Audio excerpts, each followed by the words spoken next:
Well, the trouble is that we've gone from this extremely primitive situation where we're trying to work out what people mean by what they're saying and how to translate not and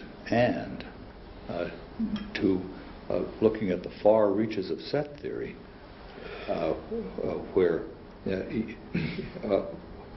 mean, we have to decide what logical concepts we're talking about for one thing, and now we've suddenly got all of set theory. Well, I only gave that as an example. No, but my point is, of course we can argue about something like that when we have got a whole lot going. I mean, where we understand each other very well over a very large extent, and so it's not as though everything is still up for grabs. We just argue about this one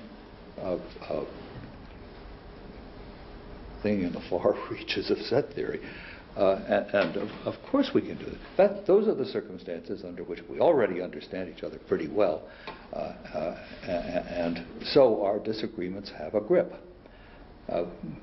But when we're talking about people where we can't really understand some of their connectives, it seems to me there we're still in the situation where we're trying to get the hang of their language at all, because if we really can't grasp their connectives, then it seems to me we're not sure that we've got the propositional contents of their simplest sentences right. Well, I was talking about a case, an imaginary case, which I haven't even described, but I have in mind a particular case involving a word that behaves much like our word or, and let's suppose we understand the rest of the language perfectly well. A sentence without that word in it seem perfectly okay. And what's more, sentences with that word in it work very like, or usually work, very often work, like the result of translating that connective as or. But we just find they jeer at certain forms of inference which we should accept, which involve it. Well, look, we all have our own store of concepts, and no two people probably are exactly the same, and I unfortunately know quite a lot of people who have a whole bunch of concepts that I don't have at all, and I don't just mean people who know quantum mechanics, I mean psychoanalysts, yes, astronomers and cosmologists, yeah, sure. and the economists. Yeah, I'm afraid the list is very long. Right.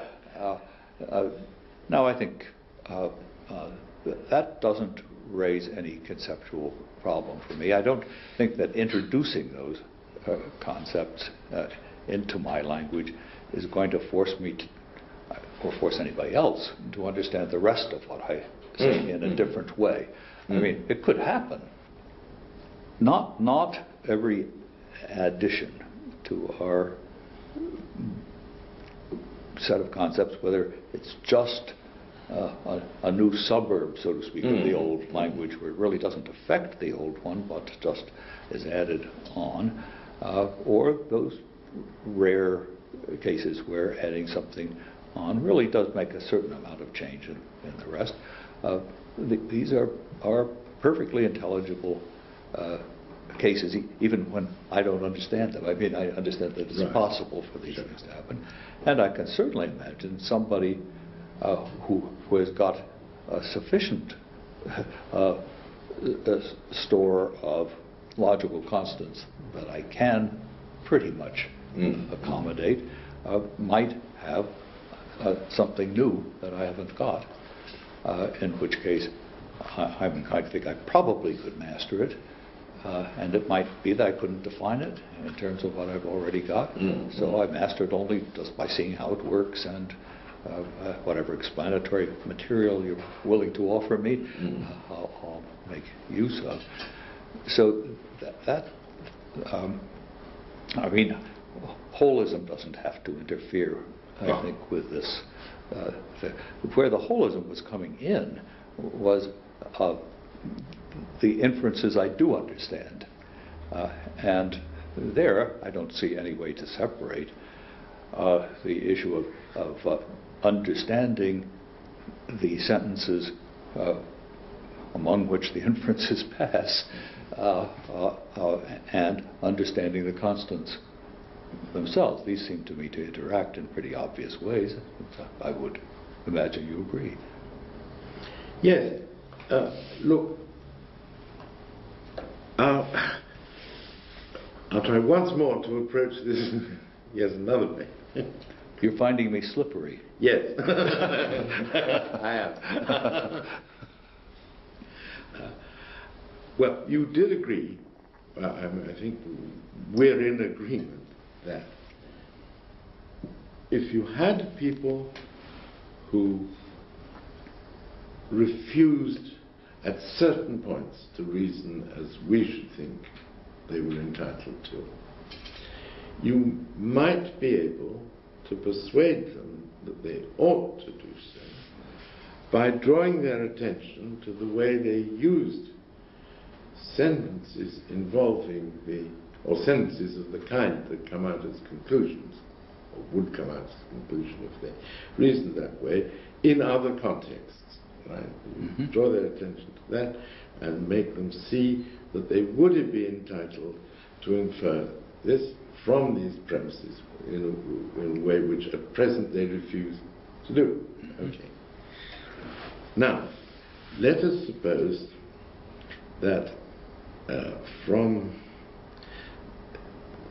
that there is some island off the coast of the Netherlands where all the people are brought up, and the children are brought up, and all the adults speak only in accordance, they reason only in accordance with intuitionistic logic. They refuse those forms of inference which are classically valid, but not intuitionistically.